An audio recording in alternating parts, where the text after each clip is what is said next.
వెళ్దాం. ఇన్ఫాక్ట్ హెడ్లైన్స్లోనే మాట్లాడుతున్నాం. సాయి కృష్ణ అదృశ్యం కేసులో కృష్ణలంక సిఐ సస్పెన్షన్. ప్రభుత్వం జనమేమో లాకప్ డెత్ అంటున్నారు, ప్రభుత్వం అదృశ్యం అంటున్నారు. ఏది నిజమో నిర్ధారించడం కోసం ఒక ఉన్నత స్థాయి విచారణకైతే సీఎం ఆదేశించారు. అండ్ గవర్నమెంట్ చాలా ప్రొయాక్టివ్గా వితిన్ 24 అవర్స్, ఈ అప్రోర్ మొదలైన 24 అవర్స్లోనే దీనికి సంబంధించి విచారణకు ఆదేశించడం అనేది ఆహ్వానించదగిన పరిణామం. నిజానిజాలు తెలియాలి. ఎవరి సాయి కృష్ణ, ఎందుకు అతను అదృశ్యమయ్యాడు, అతను అదృశ్యమైన తర్వాత అతని తల్లిని పిలిచి కృష్ణలంక సిఐ నాగరాజు గారు బెదిరించారని చెప్పేసి ఆవిడ మాట్లాడారు. ఎందుకు బెదిరించారు, ఏం జరిగింది, నిజంగా ఇది లాకప్ డెత్తా లేకపోతే అదృశ్యమా, మిస్టరీ ఏంటి? ఈ అంశానికి సంబంధించి బిగ్ డిబేట్లో మనతో పార్టిసిపేట్ చేస్తున్నారు షేక్ బాజీ గారు, ఏపీ కాంగ్రెస్ అధికార ప్రతినిధి. నమస్తే బాజీ గారు. అలాగే మస్తాన్ రావు గారు, పొలిటికల్ అనలిస్ట్. మరి కాసేపట్లో వంగవీటి నరేంద్ర గారు, వైసీపీ నాయకులు, న్యాయవాది కూడా, and Garapati Wisdom Chowdary, political analyst, వీరందరూ కూడా జాయిన్ అవుతున్నారు. టు స్టార్ట్ విత్ బాజీ గారు. నమస్తే అండి. బాజీ గారు వినిపిస్తోందా?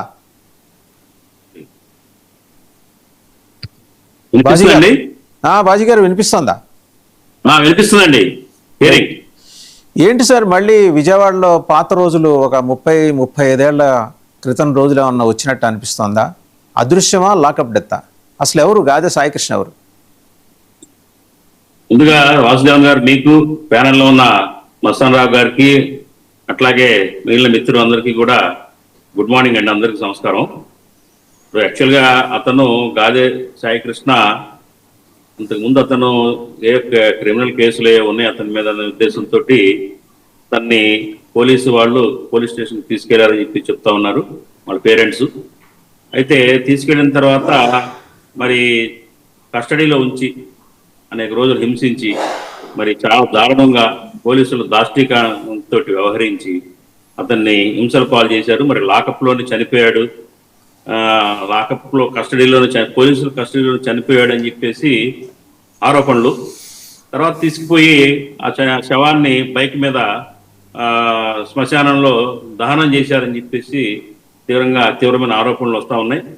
సో ఏంటంటే పోలీసు వారు ఏంటంటే దీనికి తీసుకువెళ్ళిన వాళ్ళు ఖచ్చితంగా వాళ్ళు మరి ఏదైనా తప్పు చేసి నేరం ఉంటే, తాజాగా నేరాలను చేసి అందుకు అరెస్ట్ చేసి ఉంటే కనుక 24 గంటల ముందు లోపు అతను వాళ్ళు కోర్టు సమర్పించాలి అతన్ని. అది జరగలేదు. మరి ఆ తర్వాత పోలీసులు హింసించడం ఏంటి, దారుణంగా గోళ్లు కూడా పీకేశారు అని పాపం తల్లి ఆరోపిస్తూ ఉంది. బోరున కుటుంబం, అతని మేనమామ కానివ్వండి, తల్లి కానీ వెలిపిస్తూ ఉన్నారు.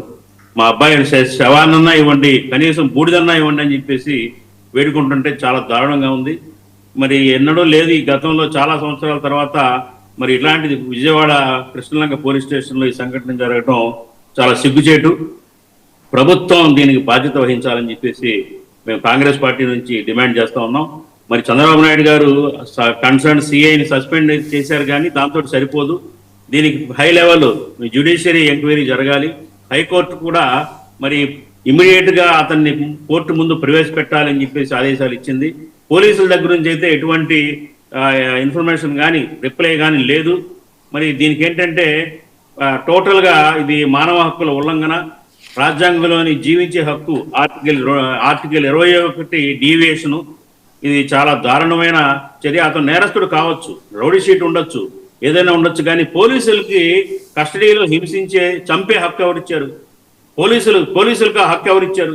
కస్టడీలో హింసించడం, థర్డ్ డిగ్రీ ప్రయోగించడం, అలాగే చనిపోయేదాకా కొట్టడం, హింసించడం అనేది కరెక్ట్ కాదు. ఈ కేసులో అనేకమైన మలుపులు ఉన్నాయి. దీంట్లో మరి ప్రాథమిక ఆధారాలని చాలా మరి పోలీసులు ఉంచుతారా, లేకపోతే ప్రాథమిక ఏదైతే ఆధారాలు వాటిని ధ్వంసం చేస్తారనేది అనుమానంగా ఉంది. సీసీటీవీ ఫుటేజ్లు కానివ్వండి, ఒక వ్యక్తిని పోలీస్ స్టేషన్లో తీసుకెళ్ళినప్పుడు జనరల్ డైరీలో ఎంట్రీ చేయాలా, అట్లాగే అరెస్ట్ మెమో ఇవ్వాలా. తర్వాత ఏదన్నా జరిగితే వాళ్ళు మానవ హక్కుల సంఘానికి ఏదైతే హ్యూమన్ రైట్స్ కమిషన్ దానికి ఇన్ఫర్మేషన్ ఇవ్వాలా. చాలా రూల్స్ ఉన్నాయి, నిబంధనలు ఉన్నాయి. పోలీస్ స్టేషన్లో ఒకవేళ అతని దగ్గర నిజాలు రాబట్టడానికి ఏదైనా కస్టోడియల్ టార్చర్ పెడితే కనుక అది జరగడానికి జరిగితే వాళ్ళు దాచేసి తీసుకుపోయి శవాన్ని మాయం చేయడమో లేకపోతే దహనం చేసే అధికారం కూడా లేదు. వాళ్ళు మానవ హక్కుల కమిషన్కి ఇన్ఫార్మ్ చేయాలా, ఎన్హెచ్ఆర్ఐసికి, తర్వాత మరి వాళ్ళ పేరెంట్స్కి ఇన్ఫార్మ్ చేయాలా, చాలా ప్రొసీజర్ ఉంటుంది. ఏమీ లేకుండా ఇది నిమ్మక నీరెత్తినట్టుగా పోలీసు వ్యవస్థ ఉన్నారు. చాలా ఘోరం ఇది. ఈ టోటల్గా ప్రభుత్వ వైఫల్యం, హోమ్ మినిస్ట్రీ వైఫల్యం. కాబట్టి దీని మీద చర్యలు తీసుకోవాలి. ఇవాళ మానవ హక్కుల సంఘాలు కానివ్వండి, ప్రజా సంఘాలు కానివ్వండి, మరి చాలా పెద్ద ఎత్తున నిరసన వ్యక్తం చేస్తూ ఉన్నారు. ఇది కరెక్ట్ కాదు. ఎంత అతను క్రిమినల్ బ్యాక్గ్రౌండ్ ఉన్నప్పటికీ కూడా అతన్ని హింసించే హక్కు కానీ అధికారం కానీ పోలీసులకు లేదు. మరి కోర్టుకు సమర్పించాలా, తగిన ఆధారాలతోటి ఒకసారి సాయి కృష్ణ వాళ్ళ మదర్ ఏం మాట్లాడారు ఒకసారి చూద్దాం. నరేంద్ర గారు దగ్గరికి వెళ్లే ముందర ఆవిడ ఏం మాట్లాడారు. ఒకే ఒక కొడుకు గాదే సాయి కృష్ణ అండి. గత 9వ తారీఖున, పోయిన నెల 9వ తారీఖున కృష్ణలంక స్టేషన్ నుంచి 2 కానిస్టేబుల్ మా ఇంటికి వచ్చారు. వచ్చి నా చేతిలో ఉన్న ఫోన్ తీసుకొని నిన్ను కృష్ణలంక సీఏ గారు నాగరాజు గారు రమ్మన్నారని చెప్పి తీసుకొచ్చారు. ఉదయం 11 గంటలకి. నేను వెళ్ళిన తర్వాత లోపల నన్ను పిలిచి నీ కొడుకు ఎక్కడా అని అడిగాడు. అడిగితే మా అబ్బాయి ఇక్కడ ఉండట్లేదు కదా అయ్యా, వెళ్ళిపోయాడు కదా అన్న. అంటే ఏమన్నాడు ఆయన, నీ కొడుకుని చంపేస్తా, నీ కొడుకు చచ్చిపోయాడు అనుకో, ఆడ ఆశ వదులుకో, నువ్వు వెళ్ళి బయటకు వచ్చో అన్నాడు నన్ను. నాకు భయం వేసి ఏంటయ్యా అలా అంటున్నారు, అలా అనమాకండి, నాకు ఉన్నదాడు ఒక్కడేనయ్యా, ఎన్నో కష్టాలు పడి బతికించుకుంటున్నాను, అనమాకండి అయ్యా అన్న. వెళ్ళిపోను ముందు అన్నాడు. ఎందుకు ఆయన కోపం తెప్పించడం అని పక్కకు వచ్చి కూర్చున్నాను. ఆ తర్వాత కాసేపటికి 1:30, 2ంటికి వెళ్ళిపోమ్మా అన్నారు పక్కనోళ్ళు. ఇంటికి వచ్చేసేసారు. ఇంటికి వచ్చి నా ఫోను ఇంటికాడ నా చేతిలో ఫోన్ లాక్కున్నారు సార్. వీళ్ళు కానిస్టేబుల్స్ ఇద్దరు నా ఫోన్ లాక్కొని ఇక్కడికి వచ్చేసారు, స్టేషన్కి తీసుకొచ్చేసారు. నన్ను తీసుకొచ్చిన తర్వాత సార్ గారు ఇలా అన్నాక నాకు నీరసం వచ్చి, అయ్యా అలా అనమాకండి అయ్యా నా బిడ్డని అని చెప్పేసి, నేను ఎన్నో బాధలు పడి పెంచుకొని వచ్చాను అయ్యా అని చెప్పి నేను చెప్పుకున్నా. ఆడు చచ్చిపోయాడు అనుకో వెళ్ళిపో అన్నాడు. నేను ఏడ్చుకుంటూ పక్కన కూర్చున్నా. తర్వాత 15 రోజుల తర్వాత ఫోన్ ఆవిడ మాట్లాడిందంతా విన్నారు కదా. అంటే very heart touching, heart burning. అది తల్లి సరే, అతను నేరం రుజువు కానంత వరకు నిందితుడే, మనం నేరస్తుడు అంటానికి కూడా ఏం లేదు. Accused is not కల్పరిట్ as long as అది కేసు ఫైనల్ అయ్యేదాకా.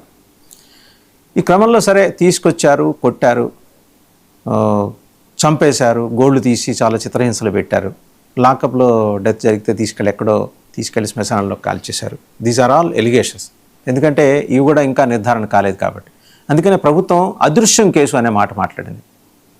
చాలా జాగ్రత్తగా ఉంది ప్రభుత్వం. తన వొకాబులరీలో చాలా పర్టికులర్గా ఉంది, పద్ధతిగానే మాట్లాడింది అండ్ రెస్పాండ్ అయింది. ప్రొయాక్టివ్గానే రెస్పాండ్ అయింది. ఇదేం పెద్ద టైం తీసుకొని జాగు చేయకుండా ఇమీడియట్గా ఆమె వచ్చి మాట్లాడంగానే వితిన్ 24 hours ఆర్ 48 hours. ఇంతకీ ఇది అదృశ్యమా, లాకప్ డెత్తా? అండ్ రెండో అంశం, అసలు పోలీసులకు ఉండే విచక్షణాధికారాలు ఏంటి ఇందులో? అంటే తీసుకొచ్చి ఎవరికైనా మనం నచ్చలేదు అనుకోండి, వాళ్ళు గోళ్ళు తీసేయటం, ఈ కత్తిరించడం, చావు బాధటం, చంపేయటం, ఇట్లాంటివి ఏమన్నా, అలాంటి ప్రావిజన్స్ ఏమన్నా ఈ మధ్య కల్పించారా? ముందుగా వాసుదేవన్ గారు, మీకు ప్యానల్లో ఉన్న సభ్యులకి, అలానే 99 ప్రేక్షకులకు అందరికి కూడా గుడ్ మార్నింగ్ అండి. సార్, మనందరికీ కూడా తెలిసిన విషయం ఏంటంటే, బుక్స్ లో ఒక రకంగా ఉంటదండి వాస్తవాలు. ఎవరైనా పెద్దలు మాట్లాడేటప్పుడు ఏంటంటే, station until it is proved that he is a victim, అంటే కన్విక్ట్ అయితే తప్పించి విక్టిమ్ అనేవాడిని ఎవరిని తీసుకొచ్చినా కూడా పోలీస్ స్టేషన్ కి తీసుకొస్తే కూర్చోపెట్టి మాట్లాడాలి అంటారు. Is it possible? అంటే ఒక క్రిమినల్స్ అనేవాళ్ళు కొంతమంది ఉంటారు, కాదని అంటలేదు. వాళ్ళని తీసుకొచ్చి కూర్చోబెట్టి మాట్లాడాలి అంటే ఆ స్థాయి జరిగితే కొన్ని ఎంక్వైరీలు బయటికి రావు. అది ఓపెన్ గా అందరికీ తెలిసిన విషయం. ఒకవేళ వాళ్ళని 24 గంటల కోర్టు ప్రొడ్యూస్ చేస్తే, వాస్తవంగా మనందరికీ తెలిసింది ఏంటంటే, కొంత ఇంట్రాగేషన్, ఇన్వెస్టిగేషన్ పేరుతో, investigation, these are very beautiful words అండి. ఇన్వెస్టిగేషన్ చేసేది ఉందంటే అని చెప్పాలి. కోర్టుకి కూడా పోలీసులు అప్లికేషన్ పెట్టి తీసుకొస్తారు. ఇన్వెస్టిగేషన్ ఏంటంటే బదులాడతారా? బాబు చెప్పయ్యా ప్లీజ్ అని ఏమన్నా బదులాడతారా? డెఫినెట్లీ ఇట్ ఈస్ సివియారిటీని బట్టి 3rd degree చేస్తారు. చేస్తేనే కొన్ని విషయాలు బయటకు వస్తాయి. అది ఓపెన్ ఫ్యాక్ట్, అది which is not return in the law books కానీ ఎక్కడా కూడా లేదు. అసలు యూజువల్ గా అయితే ఎవరినైనా తీసుకొస్తే అయితే 41 నోటీస్ సర్వ్ చేసేయాలి, చేసి పంపించేసేయాలి. లేదంటే 24 గంటల లోపల కోర్టుకి సబ్మిట్ చేయాలి. ఇక్కడ జరిగింది ఏంటంటే, ఇతని మీద ఆల్రెడీ కేసు ఉంది. గత 6 నెలలుగా ఆ కుర్రవాడు ఇక్కడ ఉండట్లేదు. ఈ జరిగినటువంటి ఏదో ఇన్సిడెంట్ లో అతని పేరు ఉంది అని చెప్పి తెలుసుకున్న తర్వాత వాళ్ళ తల్లిదండ్రులు అంటే వాళ్ళ మదర్ ముఖ్యంగా ఏం చేశారంటే, ఇక్కడ వద్దు, ఇక్కడ ఉంటే నువ్వు అనవసరంగా నిన్ను ఇబ్బందులు పెడతారు అని చెప్పానంటే, అతన్ని మార్కాపురం దగ్గర వాళ్ళు తెలిసిన వాళ్ళ దగ్గర పంపించేసి అక్కడ ఏదో చిన్న చిత్తగా ఉద్యోగం లాంటి చేసుకోమని చెప్పని పంపిస్తే, అతను ఇక్కడ కనిపించట్లేదని చెప్పని యూజువల్ గా ఇవాళ రేపు ఎట్లా అయిపోయిందంటే, ఎనీ పర్సన్ గతంలో ఏంటంటే 3 కేసులు ఎవరి మీద కానీ రిజిస్టర్ అయితే క్రిమినల్ కేసెస్ అప్పుడే మనం రౌడీ షీట్ ఓపెన్ చేయాలి. కానీ ఇవాళ ఏంటంటే, whether it is precautionary or whatever it may be, ఒక్క కేసు మర్డర్ కేసు అనేది కానీ రిజిస్టర్ అయితే అతని మీద, అతను అక్యూజ్డ్ గా కానీ పేర్కొంటే ఇమ్మీడియట్ గా లాని అంటే లా అండ్ ఆర్డర్ ని కంట్రోల్ చేసే విధంగా కానీ ఈ క్రిమినల్ యాక్టివిటీస్ ని కంట్రోల్ చేసే విధంగా వాళ్ళని రౌడీ షీట్ ఓపెన్ చేసేసి వాళ్ళకి అప్పుడప్పుడు పిలిచి కౌన్సిలింగ్ ఇవ్వడం కానీ ఇట్లాంటివన్నీ జరుగుతున్నాయి.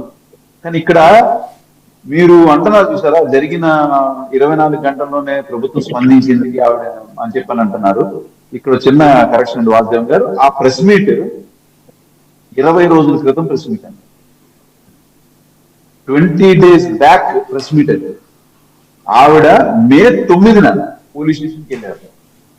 మే 9 నుండి మే 10, 11, ఆ తర్వాత మే 15 తర్వాత నుంచి ఎక్కడ పోలీసుల దగ్గర నుంచి ఎటువంటి రెస్పాన్స్ రాకపోయేసరికి ఆవిడ లాయర్ దగ్గర, బార్ కౌన్సిల్ దగ్గరికి వెళ్ళి బార్ కౌన్సిల్లో రిక్వెస్ట్ చేసి, అంటే లాయర్ని ఫస్ట్ ఒకళ్ళని అడిగితే దాదాపు ఒక 10 మంది పైన ఈ కేసుని టేకప్ చేయడానికి యాక్సెప్ట్ చేయలేదు. అప్పుడు వాళ్ళ ఫ్యామిలీలో ఒక సిస్టర్, ఈవిడ తర్వాత ఆవిడ దుర్గా భవాని గారు అనుకుంటా, కనకదుర్గ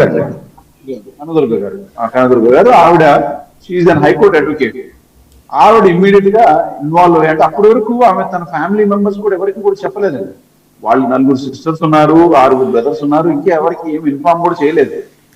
సరే, నా కొడుకు న్యాయబద్ధంగా ఏదో తప్పు చేశారని చెప్పని కేసులో ఉన్నాడు, న్యాయబద్ధంగా వాళ్ళు చూస్తారు, చట్టం వాళ్ళు చేసే పని వాళ్ళు చేసినా నా కొడుకుని అప్పచెప్తారనే భ్రమలోనే ఉంది. కానీ ఆవిడ తర్వాత కనకదుర్గ గారికి చెప్పడం, వెంటనే ఆవిడ ఇన్వాల్వ్ అయ్యి తీసుకుని ఇట్లా అని చెప్పని బార్ కౌన్సిల్ ని అప్రోచ్ అయ్యి కొంతమందిని రిక్వెస్ట్ చేస్తే, మీకు తెలియని దీని బిహైండ్ చాలా ఇష్యూస్ జరిగింది. బార్ కౌన్సిల్ లో ఉన్నటువంటి పెద్దలు, అంటే ప్రెసిడెంట్, సెక్రటరీ స్థాయిలో వాళ్ళు కూడా ప్రభుత్వానికి అనుకూలంగా ఈ కేసుని యాక్సెప్ట్ చేయొద్దని చెప్పని వాళ్ళు 2 అంటే చాలా సందర్భాల్లో వాళ్ళు ప్రెషర్ చేయడం జరిగింది. దానిలో హ్యూమన్ రైట్స్ సెల్ అని చెప్పి ఒకటి ఉంది, వాళ్ళు స్పెసిఫిక్ గా దీని మీద రియాక్ట్ అయ్యి తప్పనిసరిగా ఈ కేసును మనం ముందుకు తీసుకెళ్లాలని చెప్పని, ఆ విషయం కూడా అదే ప్రెస్ మీట్ లో అక్కడికి వచ్చినటువంటి హ్యూమన్ రైట్స్ సెల్ సంబంధించినటువంటి అధ్యక్షుడు ఆయన కూడా చెప్పడం జరిగింది. ఇట్లా ఇన్ని రకాల ఇబ్బందుల తర్వాత ఇవాళ ప్రభుత్వం ఇంత అల్లరైపోయే స్టేజ్ వరకు వచ్చిన తర్వాత ఎప్పుడు రియాక్ట్ అయ్యారండి? అది మెల్లిగా వాళ్ళు రాధారంగ మిత్రమండలి సభ్యులు అవడం, నాకు తెలియటం, నాకు తెలిసిన తర్వాత నేను వాళ్ళని కలవటం, అక్కడి నుంచి అంబటి రాంబాబు గారిని నేను మాట్లాడి ఆయన దగ్గర నుంచి కూడా కొన్ని లీగల్ ఇష్యూస్ మాట్లాడి తెలుసుకున్న తర్వాత ఇవన్నీ మెల్లిగా ఒక్కొక్కటిగా గోల్డ్ పీకేశారని చెప్పని, చంపేసింది మాకు తెలిసినటువంటి బండి మీద తీసుకెళ్లారు, చంపేశారని చెప్పని ఒక్కొక్కటిగా అక్కడ ఎవరన్నా కానీ ఒక పర్సన్ ని అంత ఇదిగా తీసుకెళ్తున్నప్పుడు ఎవరో ఒకరు చూడకుండా ఉండరు కదా అని. పోలీస్ స్టేషన్ లో సిఐ ఒక్కడే ఉండరు, దాదాపు 4 ఎస్ఐలు ఉంటారు, అండ్ కనీసం అంత కాదన్నా కూడా 10 మంది పైనే కానిస్టేబుల్స్ కానీ రైటర్లు వీళ్ళందరూ ఉంటారు.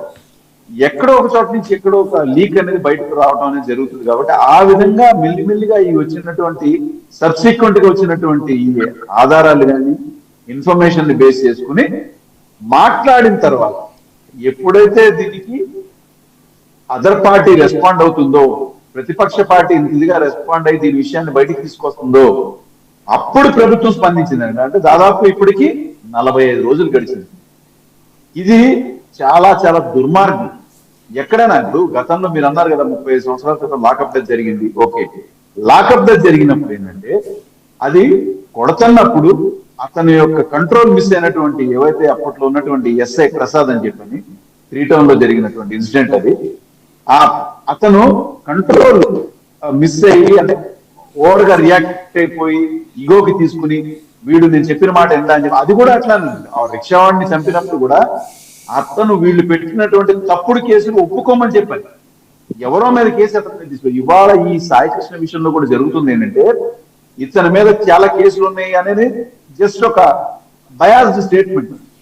వాళ్ళ సిస్టర్ అంటే వాళ్ళ పిన్నే షీజ్ హైకోర్టు అడ్వకేట్, ఆవిడ చాలా క్లారిటీగా ప్రెస్ మీట్ లో చెప్పారు. ఆవిడ ఏంటిది, ఒకటి మర్డర్ కేసు ఉందని గతంలో పెట్టారు. ఏవి తప్పుడు కేసులు చాలా పెడితే అవన్నీ కూడా ప్రూవ్ అయినాయి.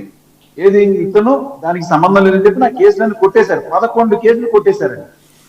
11 కేసులు కొట్టేసేది అంటే ఊరికి ఎందుకు కొట్టేస్తారు చెప్పండి? కోర్టులో ఏదైనా కూడా ఇవాళ రేపు మనకు తెలియదండి. న్యాయం అనేది జస్ట్ ఒక 2-3 నెలల్లో జరిగిపోతుందా? అంటే కనీసం ఒక 3 సంవత్సరాల పాటులో 11 కేసులు కొట్టేశారు అని అంటే డెఫినెట్ గా దానిలో బేస్ లేదనే కదా. ఇప్పుడు ఉన్నటువంటిది ఏంటంటే ఒకటే కేసు, అది కూడా అతన్ని ఇరికించినటువంటి కేసు. ఇంకో దానికి ఎన్పిడబ్ల్యూ ఉన్నటువంటి ఒక కేసు. ఇది కూడా ప్రూవ్ అవ్వలేదు. ప్రూవ్ అవ్వకుండా ఇంత హెరాస్మెంట్ కి కారణం అవసరమా? గతంలో లాకప్ డెత్ ఎక్కడ కూడా ఈ గోల్డ్ తీసేసినటువంటి హెరాస్మెంట్, గోల్డ్ తీసేసి ఇంత స్థాయిలో థర్డ్ డిగ్రీ చేసినటువంటి పరిస్థితి అయితే ఎక్కడ లేదు. సార్ నరేంద్ర అంత కరుడు గట్టిన నేరస్తుడా అండి అతను? అంటే ఆ స్థాయిలో ట్రీట్మెంట్ ఇచ్చారంటే అతని నేర చరిత్ర కూడా అంత బలమైన నేర చరిత్ర. ఎంతో స్పష్టంగా చెప్తున్నాం కదా. ఇప్పుడు కరుడు కట్టిన నేరస్తుడు అయితే అతని వయసు కనీసం ఒక 35-40 సంవత్సరాల్లో దాటి ఉండాలి. 23 ఏళ్ళు 24 ఏళ్ళ అబ్బాయికి 23 ఏళ్లలో మనకి అందరికీ తెలిసిన విషయం అంటే కోర్టులో ఏవైనా కేసులు నెలల్లో తేలేవి కాదు, సంవత్సరాలు టచ్ అవ్వాల్సిందే. మరి 11 కేసులు ఇతను ఎక్విట్ అయ్యాడు అని అంటే తప్పుడు కేసులు అయితేనే కదా తొందరగా ఎక్విట్ అవుతారు. వాళ్ళ పిల్లి గారు ఎంత క్లారిటీ ఇస్తున్నారు. ఇన్ని జరిగి చేసిన తర్వాత తప్పుడు కేసుల్లో పెట్టారు కాబట్టి వీళ్ళు ఏదో బలవంతంగా ఒక కేసులో అతన్ని ఒప్పించడానికి ప్రయత్నం చేస్తుంటే అతను ఒప్పుకోలేదు. అక్కడ మరి సిఏ గారు ఏ విధంగా దానికి రియాక్ట్ అయ్యారు, మరి ఆయన ఎందుకు హర్ట్ అయిందా, లేకపోతే మరి ఆయనకి బయట నుంచి ఏమన్నా ప్రభుత్వం నుంచి ఎక్కడి నుంచి అన్నా ఆ లోకల్ ఎమ్మెల్యేలు కానీ ఎవరైనా ఉన్నారా దీనిలో పెద్దవాళ్ళు అని చెప్పి? ఎందుకంటే డైరెక్ట్ నిన్న మేనమామ పేరుతో సహా చెప్తున్నాడు. జనసేన నాయకులు వాళ్ళందరూ వచ్చి ఇన్సిడెంట్ జరిగిన తర్వాత మర్చిపోండి అని చెప్పని బేరసారాలు కూడా చేశారు. మరి బేరసారం చేసే వ్యక్తిని ఉన్నారు అంటే డెఫినెట్ గా వాళ్ళ యొక్క ప్రమేయం కూడా లేకుండా ఉండకపోదు కదా. అదే మరి లోకల్ ఎమ్మెల్యే రామ్మోహన్ రావు గాని ఎంపీ గాని వీళ్ళందరూ 45 రోజుల పాటు స్పందించలేదంటే ప్రభుత్వం అనేది కూడా ఎప్పుడు స్పందించింది? ఎప్పుడైతే మేము ఇన్వాల్వ్ అయ్యామో, మేము ఇన్వాల్వ్ అయ్యి దీన్ని లైమ్ లైట్ లోకి తీసుకొచ్చామో అప్పుడే అమ్మో ఈ ఇష్యూ అనేది తీసుకోకపోతే ప్రభుత్వమే పూర్తిగా బురదపడే అవకాశం ఉందని చెప్పి అప్పుడు వచ్చారు. కానీ ఎక్కడ కూడా ముందుగా జరగలేదండి న్యాయం. అండ్ ఆ తల్లి మే 9 నుంచి పోలీస్ స్టేషన్ చుట్టూ తిరుగుతూ మే 20వ తారీఖు ఆల్మోస్ట్ మే 15 తర్వాత ఈ ప్రెస్ మీట్ లాయర్స్ కానీ కలిసి ప్రెస్ మీట్ పెట్టి ఇవన్నీ చేసిన తర్వాత సబ్సిక్వెంట్ గా వీళ్ళందరూ స్టేషన్ కి అప్లై చేశారు. అంటే లాయర్స్ అందరూ అప్రోచ్ ఏం చేశారంటే మాకు సీసీటీవీ ఫుటేజ్ ఇవ్వమని అడిగితే ఆయన బ్లంట్ గా రెఫరెన్స్ చేశాడండి వాళ్ళందరినీ. ఇవ్వము, లేవు, మీకు చేతనం చేసుకోండి అని చెప్పని వాళ్ళని కూడా అట్లానే మాట్లాడాడు ఆయన. ఇంత ఆరగెంట్ గా ఉన్నటువంటి వ్యక్తుల మీదకి యాక్షన్ తీసుకోవడానికి ప్రభుత్వం ఎప్పుడు తీసుకుంది చెప్పండి? సస్పెండ్ ఎప్పుడు చేసింది చెప్పండి? ఫస్ట్ విఆర్ లో పెట్టాడు. విఆర్ లో పెడతారు ఎవరైనా? పోనీ అసలు తప్పు జరగలేనప్పుడు అసలు ఈ యాక్షన్ కూడా ఎందుకు తీసుకోవాలి? ఓపెన్ గా రమ్మనండి, సిపిని రమ్మనండి, డీజీపీ గారిని రమ్మనండి. ఎందుకంటే అబేస్ కార్పస్ పిటిషన్ వేసేంత వరకు కూడా వీళ్ళేం రెస్పాండ్ అవ్వలేదు. అది ఆల్రెడీ ఒకసారి ఒక వాయిదా పడి ఇప్పుడు ఫైనల్ గా 29కి మీరు ఆ పర్సన్ ప్రొడ్యూస్ చేయండి అని చెప్పని కోర్టు ఆదేశాలు ఇచ్చింది, హైకోర్టు. ఇంత జరిగింది తర్వాత స్పందించిందండి ప్రభుత్వం. ఎక్కడ వాళ్ళ మీద చూసుకుంటుందో అని చెప్పని భయం వేసి వైఎస్ఆర్ కాంగ్రెస్ పార్టీ పూర్తిగా ఇన్వాల్వ్ అయిన తర్వాతే అప్పుడు ఒకసారి అంబటి రాంబాబు గారు ఏం మాట్లాడారో చూద్దాం. నరేంద్ర గారు, అంబటి రాంబాబు గారు మాట్లాడింది ఒకసారి చూద్దాం. సెంట్రల్ బ్యూరో ఆఫ్ ఇన్వెస్టిగేషన్ కి ఫిట్ కేసు ఇది నేషనల్ గా నేషన్ వైడ్ గా ఆలోచించవలసిన కేసు ఇది. సిబిఐ ఎంక్వైరీ వేసి ధర్మం చేయండి, న్యాయం చేయండి. ఇది నా కోరిక, నా రిక్వెస్ట్. ముఖ్యంగా ఐ రిక్వెస్ట్ పవన్ కళ్యాణ్ గారు. నేను పవన్ కళ్యాణ్ గారికి నేను ప్రత్యర్థి రాజకీయ పార్టీలో ఉన్నా, కానీ లేదు వీళ్ళ బ్రదర్ నాగేశ్వరరావు వీళ్ళందరూ కూడా కరుడు కట్టిన పవన్ కళ్యాణ్ గారి జనసేన నాయకులు, కార్యకర్తలు మర్చిపో కాసేపు. సెంట్రల్ బ్యూరో ఆఫ్ మస్తానరావు గారు, so severity of the case, మనం సిన్స్ ఒకే ప్రాంతం నుంచి వచ్చాం కాబట్టి నాకు ఒక ఇన్సిడెంట్ గుర్తొస్తుంది. గుంటూరులో ఎస్పీ పూర్ణచంద్రరావు గారు ఉండగా డీజీపీ ఏసీబీగా రిటైర్ అయ్యారు ఆయన ప్రస్తుతం. డేగల్ సీన్ని ఎన్కౌంటర్ చేశారు. అత్యంత ప్రముఖ రౌడీ షీటరు, 2 తెలుగు రాష్ట్రాల్లో అతని పేరు మారుమోగేది. కొందరు ఇప్పుడు రెండు ప్రముఖ పార్టీలో ఉన్న నాయకులకి అత్యంత ఆప్తుడు కూడా అతను. అది ఎక్కడ జరిగింది? మీకు కరెక్ట్గా కృష్ణవేణి మోటల్ ప్రకాశం బ్యారేజ్ దగ్గర ఆ వ్యాన్లో వెళ్తుంటే అతను తిరగబట్టడం, అతను ఎన్కౌంటర్ చేయటం గుర్తుండే ఉంటుంది. అంతకు మించిన నేరస్తుడా అండి ఇతను? సార్, ఇక్కడ మీరు ప్రస్తావించారు కాబట్టి గుడ్ మార్నింగ్ అండి ప్యానల్లో ఉన్న పెద్దలకు 99 టీవీ వచ్చింది. 2 కేసులు చెప్తాను. మీరు చెప్పిన డేగల్ సీన్ కేసు ఏంటంటే, అతన్ని వేరే వరంగల్కి షిఫ్ట్ చేస్తా ఉంటే అప్పుడు గుంటూరులో ఏం జరిగేదంటే, ఎవరైనా ప్రత్యర్థి రౌడీ షీటర్లు కానీ ప్రత్యర్థులు కానీ ఎవరైనా రౌడీ షీటర్లని మర్డర్ చేస్తా ఉంటే పోలీసులు కూడా ఎలవ్ చేసే పరిస్థితి. అక్కడ డేగల్ సీన్ కేసు విషయంలో ఏం జరిగిందంటే, అతను ప్రత్యర్థిగా ఉన్నారు డేగల సీతారామయ్య వాళ్ళ ఉగ్గిరాల సీతారామయ్య వాళ్ళ అబ్బాయి మార్కండేయ. వాళ్ళకి ఛాన్స్ ఇస్తే ఏంటంటే, వాళ్ళు అతని మీద దాడి చేసి పోలీసులు ఎస్కార్ట్ ఉండగానే అక్కడ చంపేశారు. అతను చంపేసి వెళ్ళిపోతున్నప్పుడు పోలీసులు ఫైరింగ్ చేస్తే మార్కండేయ ఉగ్గిరాల సీతారామయ్య వాళ్ళ అబ్బాయి కూడా చనిపోయిన పరిస్థితి.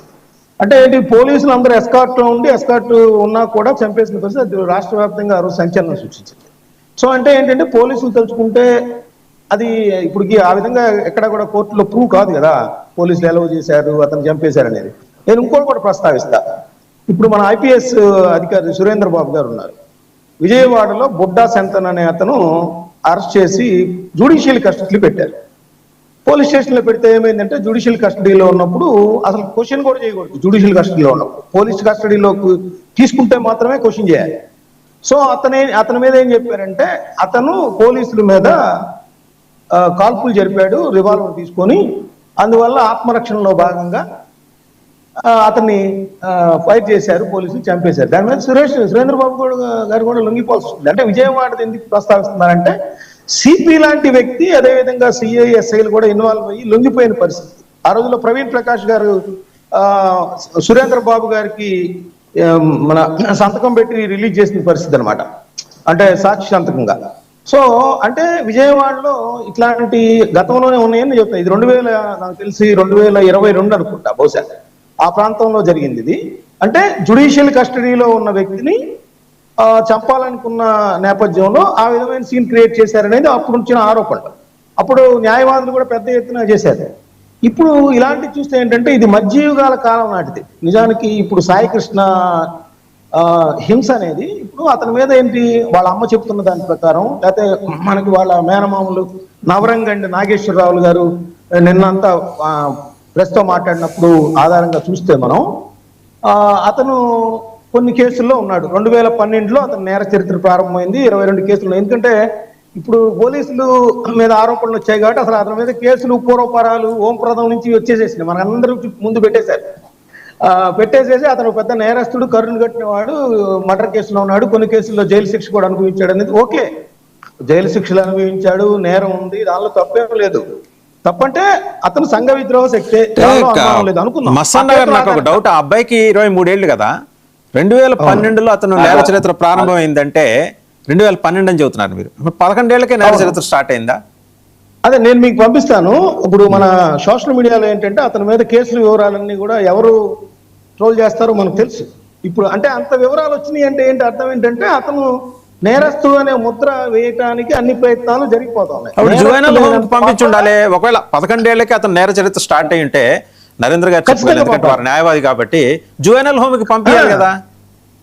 ఖచ్చితంగా పంపించాలి. అసలు 2000 కాదు, 2015, 17, 18, 19, 20, 21, 22, 23, 24, 25 వరకు అతని నేరాల చిట్టా అనేది పంపించారు. వాళ్ళ అమ్మ చెప్తుంది ఏంటంటే 2 కేసులే ఉన్నాయి మా అబ్బాయి మీద, దానిలో నాన్ బెయిలబుల్ వారెంట్లు కాబట్టి దానికోసం తీసుకొచ్చారు. నాన్ బెయిలబుల్ వారెంట్లు కాబట్టి తీసుకొచ్చారు. ఓకే, నాన్ బెయిలబుల్ వారెంట్ తీసుకెళ్లి కోర్టులో అరెస్ట్ చేసేసి ప్రొడ్యూస్ చేయాలి. ప్రొడ్యూస్ చేస్తే కోర్టు డెసిషన్ తీసుకునేది.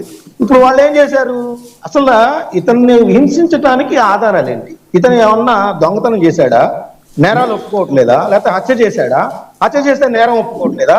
ఎందుకు గోళ్లు పీకాల్సిన పరిస్థితి వచ్చింది? అసలు ఆ గోళ్లు పీకడం ఏంటండి? ఈ రోజుల్లో గోళ్లు పీకడం ఏంటి? మధ్యయుగాల కాలంలో చూసాం మనం, రాజులు ఎవరన్నా మాట అనకపోతే వాళ్ళ ప్రత్యర్థుల్ని లేదా ప్రత్యర్థి రాజుల్ని తలకాయలు తీసేయటం, గోళ్లు తీసేయటం ఇవన్నీ చూసాం మనం. అసలు ఒక చిన్న దెబ్బ తగిలితేనే ఓర్చుకోలేము, గోల్డ్ పీకుతా ఉంటే. ఇప్పుడు ఆ ఫోటోలు రిలీజ్ చేశాడు రాంబాబు గారు, సరే పార్టీ ఏదైనా కావచ్చు, ఫోటోలు రిలీజ్ చేసి చూస్తే అతను ఫోటో చూస్తే కానీ వాళ్ళ అమ్మ చెప్తున్న దాని ప్రకారం చూస్తే ఖచ్చితంగా అతను చనిపోయే ఉండాలనే అనుమానాలు అయితే మనకు కలుగుతున్నాయి. ఎందుకంటే ఇక్కడ ఒకటి గమనించాలి వాసు గారు, అసలు ఆమెకు సమాచారం ఎవరు ఇచ్చారనుకున్నారు? ఆమె మా అబ్బాయి ఏడి అని కాళ్ళ వెళ్ళ పడతా ఉంటే అదే స్టేషన్ లో కొంతమంది ఎవరైతే అరెస్ట్ అయిన వేరే నిందితులు ఉన్నారో వాళ్ళు సమాచారం ఇస్తే మా అబ్బాయి ఏదో చేశారంటయ్యా, మీరేంటి పరిస్థితి అని చెప్పేసి ఆమె వెళ్ళి అడిగింది. సో ఆమె ఇంకా పెద్దగా చదువుకోకపోయినా కూడా వెళ్ళి కోర్టును ఆశ్రయించడం. ఎందుకంటే నాకు తెలిసి ఆమె పోలీస్ అధికారులందరినీ కలిసి ఉంటుంది, అక్కడ రెస్పాండ్ కాలేదు. తర్వాత కోర్టు దగ్గరికి వెళ్ళింది, ఏదైతే మానవ హక్కులకు సంబంధించి కంప్లైంట్ చేస్తే ఉంటుందో ఆ న్యాయవాదులందరూ, కొంత న్యాయం బతికే ఉంది కాబట్టి కొంతమంది న్యాయవాదులందరూ మార్కాపురం వచ్చారు, మార్కాపురంలో ఎంక్వైరీ చేశారు. మార్కాపురంలో ఎంక్వైరీ చేసిన తర్వాత వెళ్ళి సిఐ నాగరాజుని ప్రశ్నించారని కనకదుర్గ న్యాయవాది చెప్తా ఉన్నారు. చెప్పినా కూడా ఆయన ఏదో మర్యాదగా చెప్పినట్టున్నాడు కానీ ఉన్నాళ్లే పంపిస్తాం న్యాయవాది చెప్తా ఉన్నారు.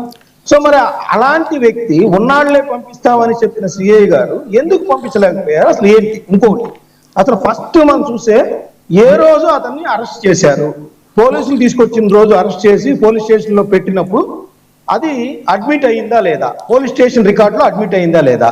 అడ్మిట్ అయిన తర్వాత 24 hours లో పెట్టాలి, లేదా 2-3 రోజులకు ఒకసారి కస్టడీలో పెట్టుకుంటారు అనాథరైజ్డ్ గానే. మరి మే 9 అన్నారు, మే 9 అంటే ఇప్పుడు దాదాపు 35-36 రోజులు గడిచిపోయింది. 35 రోజులు ఇట్లా మనం కస్టడీలో తీసుకుంటానికి ఏ చట్టం అంగీకరిస్తుంది అనేది పాయింట్ ఇక్కడ. అది ఎక్కడ ఉంది? విజయవాడ అంటే నథింగ్ బట్ రాజధాని కాదని ఎవరంటారు? ఇంకోటి ఏంటంటే వాళ్ళ అమ్మ ప్రశ్నిస్తున్న తీరు, ఇస్తే బూడిద ఇవ్వండి లేకపోతే మా అబ్బాయి బాడీ ఇవ్వండి. చూడండి పాప, ఆమె అర్థమైపోయింది ఆమెకి ఏంటి, ఆమె చంపేశారు, ఇస్తే బాడీ అయినా ఇవ్వండియా, బూడిద అయినా ఇవ్వండి అంటే ఇంకా ఆమె వేరేది కూడా కోరట్లా. అంటే దశదిన కర్మలు పెట్టుకుంటానికి నాకు బూడిద ఇవ్వండి అనే ఒక ఎంత దయనీయమైందంటే అసలు మామూలు అంశం కాదు ఇది. చరిత్రలో నిలిచిపోయే కేసు. ప్రభుత్వం ఏదో సీరియస్ అయింది లేకపోతే సస్పెండ్ చేశారు అనేది కాదు నాకు తెలిసి. ఇది దాదాపు విజయవాడ సిపి గారి మీద కూడా చుట్టుకునే అవకాశాలు భవిష్యత్తులో కనిపిస్తా ఉన్నాయి. ఇది ఇక్కడ క్యాస్ట్ అనేది చూడకూడదు, మానవ హక్కులు కానీ లేకపోతే కస్టోడియల్లో ఉన్న వారి పరిస్థితి ఏంటి, గోళ్లు పీకటం ఏంటి, ఇలాంటి ఆరోపణలు మామూలు విషయాలు కాదు. ప్రభుత్వం గనక దీన్ని ఎప్పుడో విచారణ పేరుతో కాలయాపన చేసే పరిస్థితి ఉంటే మాత్రం ఇది ప్రభుత్వాన్ని మెడకి చుట్టుకునే అవకాశాలు. మీరు ఇప్పుడు ప్రస్తావన చేశారు కదా, బూడిదన్న ఇవ్వండి బాడీ అన్న ఇవ్వండి అని ఆవిడ మాట్లాడింది, ఒకసారి చూద్దామండి. ఇష్టమంతో చేస్తావేంటి? ఒక్క కొడుకు 23 ఏళ్ల కుర్రాన్ని నువ్వు అతి దారుణంగా కొట్టి మూట కట్టి పక్కన మారేసి తెల్లారి తీసుకెళ్లి నువ్వు దానం చేయటం నువ్వెవడవే? నీకేంటి సంబంధం? నీకు నాకేమైనా సంబంధం ఉందా? నా పిల్లోడు అంత దారుణం చేస్తావా? నాకు జరిగిన పరిస్థితి, నా బిడ్డకు జరిగిన పరిస్థితి ఎవరికి రాకూడదని నేను మీ అందరికీ దండం పెట్టి చెప్పుకుంటున్నా. నా పిల్లోడిని నాకు ఉంటే చూపించండి, లేకపోతే నాకు అంత ఇవ్వండి, మట్టి అంతా ఇవ్వండి. పోనీ ఎక్కడ చేసాడో చెప్పండి, వెళ్ళిపోతాను నేను అక్కడికి. నేను వెళ్ళిపోతాను. నాకు ఈ కేసులు ఈ రాజకీయాలు నాకు నచ్చవు. మేము ఉంటే తిన్నాం, లేకపోతే బతికాం. మేము ఒక్క మాట మీదే బతికాం ఫస్ట్ నుంచి కూడా. మేము ఫస్ట్ నుంచి ఒక్క మాట మీదే బతికాం. ఇవాళ మేము ఇంతమందిలోకి వచ్చి అయ్యా నా బిడ్డను చూపించండి అంటే ఏదేదో అంట కడుతున్నారు. ఆడట్టా ఈడిట్టా అని. నాకు రాజకీయాలు పొలవద్దు, నా కొడుకు రాజకీయాలు పొలవద్దు అయ్యా, మీ దయచేసి చెప్తున్నాను. రైట్, ఒకసారి విజ్డమ్ చౌదరి గారు జాయిన్ అయ్యారు, వారి దగ్గరికి వెళ్దాం. ఒక సెకండ్. ఇప్పుడు ఇక్కడ కనకదుర్గ గారు ఆరోపించిన ఆరోపణల మీద కూడా మనం ఎంక్వైరీ జరపాల్సిన అవసరం ఉందండి. ప్రభుత్వం ఏంటంటే న్యాయం కోసం న్యాయవాదిని ఆ కేసు తీసుకోవద్దని చెప్పే వాళ్ళు ఎవరో కూడా తేలాల్సిన అంశం కూడా చేర్చాలి. అదే నరేంద్ర గారు ప్రస్తావన చేస్తుంటే ఆశ్చర్యం అనిపించింది. కేసు టేకప్ చేయొద్దని ఒత్తిడి తావటం, దట్టు బార్ కౌన్సిల్ నుంచి. ఇది రెండోది సిఐ నాగరాజు అజ్మల్ కసబ్ కేసుని టేకప్ చేశారండి. ఈ పిల్లాడి కేసు టేకప్ చేస్తే వచ్చే నష్టం ఏంటి? అదే వాళ్ళ మేనమామల దగ్గరికి వెళ్ళి నాగరాజు గారు సిఐ తరఫున రాజీ చేయడానికి కూడా ప్రయత్నించారు. అది కూడా విచారణలో జరపాలి. ఎందుకంటే ఇంత బ్రూటల్ గా వ్యవహరించి దాని మీద డబ్బులు ఇచ్చి మేనేజ్ చేసుకుందామనే ఒక ధోరణి కూడా సరైనది కాదు. ఇంకేంది, ఎవరైనా బూడిదిగా మారిపోయే అవకాశాలు ఉన్నాయిగా. ఎలా జరుగుతుంది? రైట్. వాసుదేవన్ గారు, అది చేసింది ఎవరో కాదండి, అధికారంలో ఉన్నటువంటి అదే వీళ్ళు ఏదైతే మేము కళ్ళు కట్టిన జనసేన కార్యకర్తలు అని చెప్పినటువంటి అదే జనసేన సంబంధించినటువంటి ఇన్ఛార్జ్ అమ్మిశెట్టి వాసు అన్నతనే ఈ రాయబారాన్ని ముఖ్యంగా అక్కడ లోకల్ ఎమ్మెల్యే, ఎంపీ వీళ్ళందరికీ తెలిసే విషయం.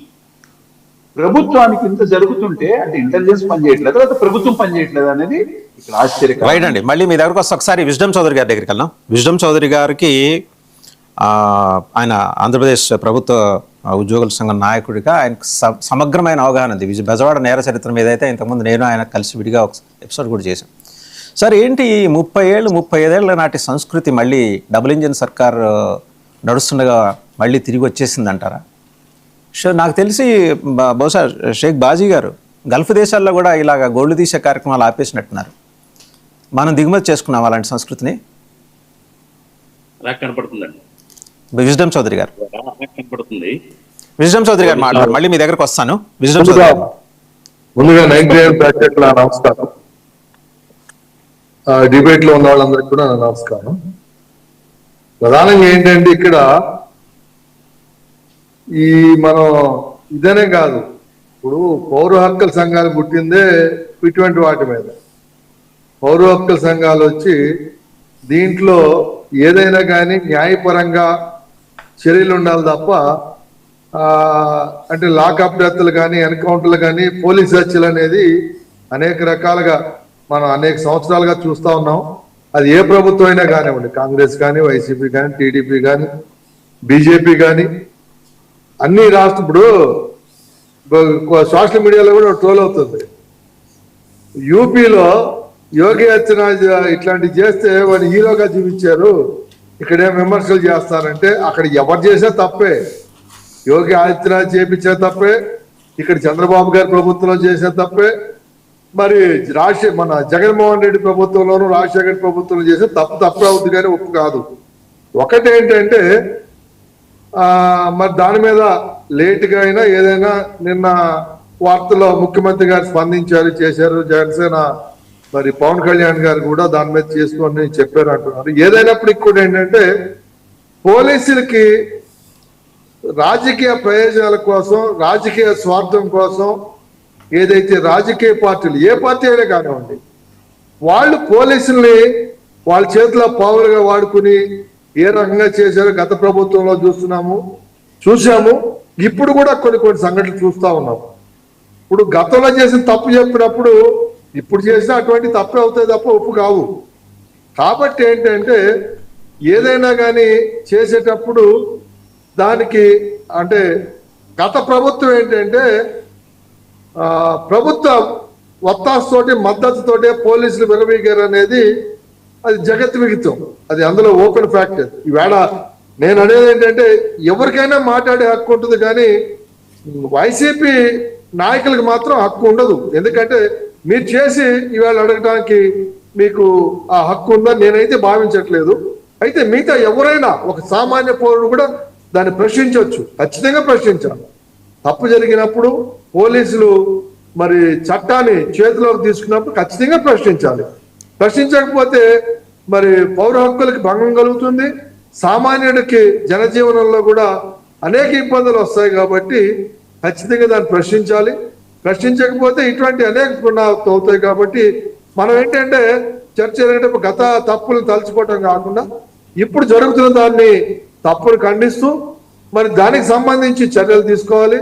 నాగరాజా, రాజశేఖర బాబా ఎవరు చేశారనేది కొంచెం అయితే మొత్తం బయటకు వస్తాయి.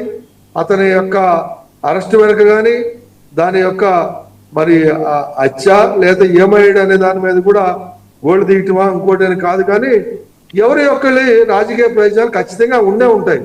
లేదా పోలీసులు కూడా ఇప్పుడు ఎట్లా ఉంటుందంటే పోలీసులు రాజకీయ మద్దతు లేకుండా అంత సహాయం చేస్తారని నేను అనుకోవట్లా, కానీ చేశారంటే మాత్రం పోలీసుల్లో కూడా దుందుడు కొడుతూ చాలా మంది చూసాం మనం.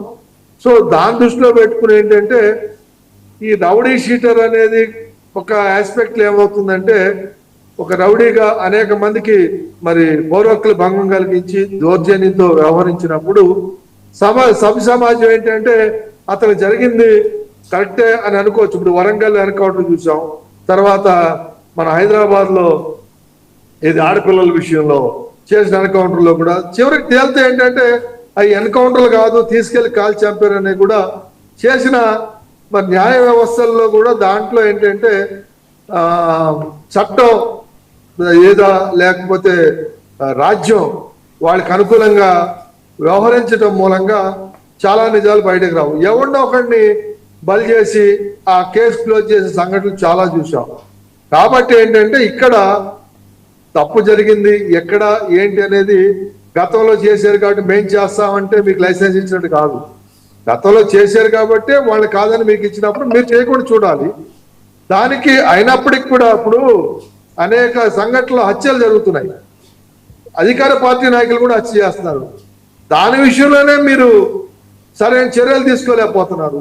మరి ఇటువంటి విషయాలు అంటే ఇతను కూడా అటువంటి రాజకీయ హత్యల్లో ఏమైనా పాల్గొన్నాడా, పార్టిసిపేట్ చేశాడా, అన్ని బయటకు తీయాలి, బయటకు చెప్పాలి. లేకపోయినట్టయితే మరి అకారణంగానో ఎవరికో అడ్డం వస్తాడనో లేకపోతే ఇంకోటనో చెప్పి తీసుకెళ్లి మాయం చేయడం అనేది కరెక్ట్ కాదు. విజయం చౌదరి గారు ఇందాక మస్తాన్రావు గారు చెప్తున్నారు, అవసరం అయితే ఉందని నేను భావిస్తాను. ఒక్క నిమిషం విజయం చౌదరి గారు, ఇందాక మస్తాన్రావు గారు చెప్తున్నారు 2012 నుంచి ఇతని నేర చరిత్ర స్టార్ట్ అయిందిట. అంటే ఇప్పుడు 24 ఏళ్ళు వేసుకుందాం సార్. 12 ఏళ్ళకి నేర చరిత్ర స్టార్ట్ అయిందంటే కనీసం 2 ఏళ్లలో పోలీసులు గుర్తించి వాడిని తీసుకెళ్లి ఆ జువైనల్ హోమ్లో కరెక్షన్ హోమ్ అంటారేమో అక్కడికి పంపిస్తారు. అతను సత్ప్రవర్తనతో తిరిగి 16 ఏళ్ళ తర్వాత 17 ఏళ్ళ తర్వాత బయటికి రావటం ఇలాంటివన్నీ మనం చూసాం ఇంతకుముందు. అటువంటిది ఎందుకు చేయలేదు? Why was allowed to do crimes repeatedly? అంటే ఏ గవర్నమెంట్ ఉన్నా అంతకుముందు వైసీపీ గవర్నమెంట్ కూడా ఉంది, మరి వాళ్ళు కూడా రెస్పాన్సిబిలిటీ. పోలీసులు వత్తాసు